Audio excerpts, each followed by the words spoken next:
everyone, welcome to 5 Minute Videos. This is a review for the National Counseling Examination,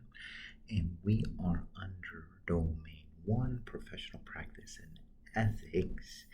and we are in subcategory R, providing adequate accommodations for clients with disabilities. So whether you are working in agency, community, um,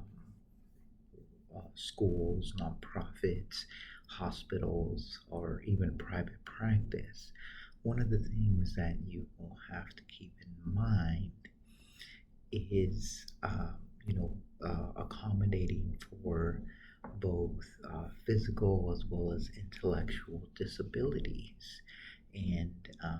if you're, for example, if you are planning on working in schools as a school counselor or even as a licensed professional counselor within the schools, then you will likely have to be very familiar with special education as well as Section 504 that provide accommodations for students based on their diagnosis of a disability. And usually, those types of papers or legal documents that are provided to educators, teachers, their special teachers,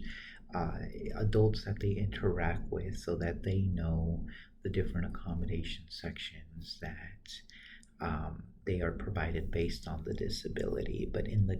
counseling, and this is more like in the private counseling sector,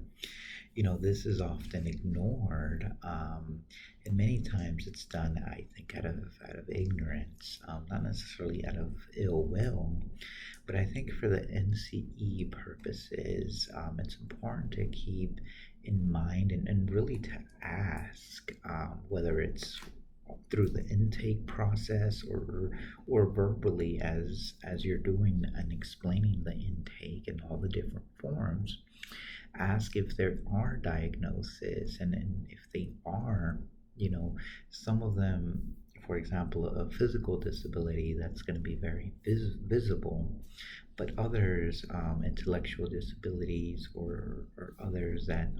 are not as visible, then you really have to be very intentional about asking and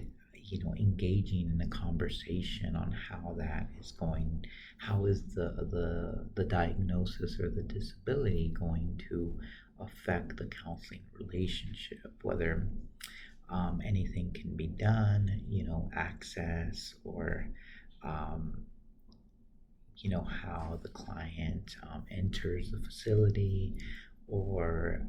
if you're working in the schools, then you would request a copy of the accommodations, and then during the sessions, or when you're meeting with that individual, then you want to kind of understand what those accommodations are and be mindful of them, so that um, the individual, whether it's a minor or an adult, um, is able to fully engage in the therapeutic session. So, again, for the NCE purpose, always keep in mind that clients will likely have a disability, and as a professional, it is on you to ask and to clarify, so that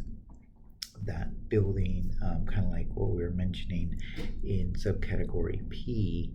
how that trust can be built.